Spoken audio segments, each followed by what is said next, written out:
Tonight, Maine's Republican Party announced Mitt Romney as the winner of their caucuses. That winner is Mitt Romney. What the headlines haven't told you is that what happened in Maine is the messiest caucus Republicans have had so far. Certain residents in 3 of Maine's counties are being treated right now as if they do not exist. The numbers that the state GOP in Maine are reporting are, according to caucus chairman, incorrect. Kennebec County did vote as they were supposed to last week, but their vote total, as you see here, shows up as a 0 in the Republican Party's official results. Washington County postponed their caucuses on Saturday because of a snowstorm they expected to hit the area. There's a lot more than what you said. The man who canceled it was a Mitt Romney supporter, and the snowstorm he predicted didn't happen. Then there's Waldo County. Even though nearly all Waldo County towns held caucuses on February 4th, here's how most of Waldo County's votes look. Look in the official Republican Party's results list. 0 votes. Waldo County, where voters from 18 towns gathered for municipal caucuses. I talked with Matt McDonald, a pastor of a small community church in Belfast. He was nominated as the chairman of the Belfast caucus. The state instructed the chairman to not read any of the votes aloud, and instead to send them directly to Augusta. McDonald made a motion to have the votes read aloud at the caucus, and it passed unanimously. The vote was 8 for Ron Paul, 7 for Rick Santorum, 5 for Mitt Romney, and there were 2 undecided. No results have been posted from the Belfast caucus.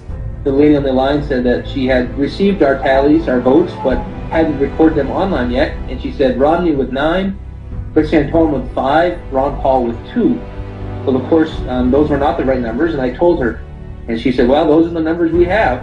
You see, dozens of towns on the GOP site are listed as if no one voted, including in Waterville, Maine, home to 15,000 people. We contacted the Maine Republican Party today to find out what the heck happened to all of Waldo County's votes.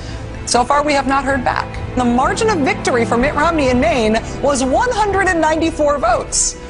That's called a hair. On every occasion, the votes that were lost were Ron Paul votes. In one case, the votes were actually transferred from paper to electronics, and the lady doing the transfer was a Mitt Romney person.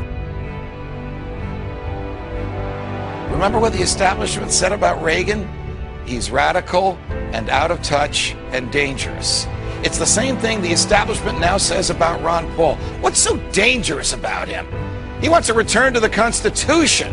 And though the Constitution is our founding document and embodies our first principles of limited government, sound money, and personal freedom, we've drifted so far from it that a return to those principles would indeed mean substantive change to the government. The only danger Ron Paul represents is to the establishment that fears its own loss of power. We've drifted so far, drowned so deep in debt, lost so many of our rights, fought so many fruitless wars, that if we don't rock the boat now, we may end up sinking. What's your plan for tonight? Tell the truth. I've been in politics for 35 years. My cause has been the cause of liberty.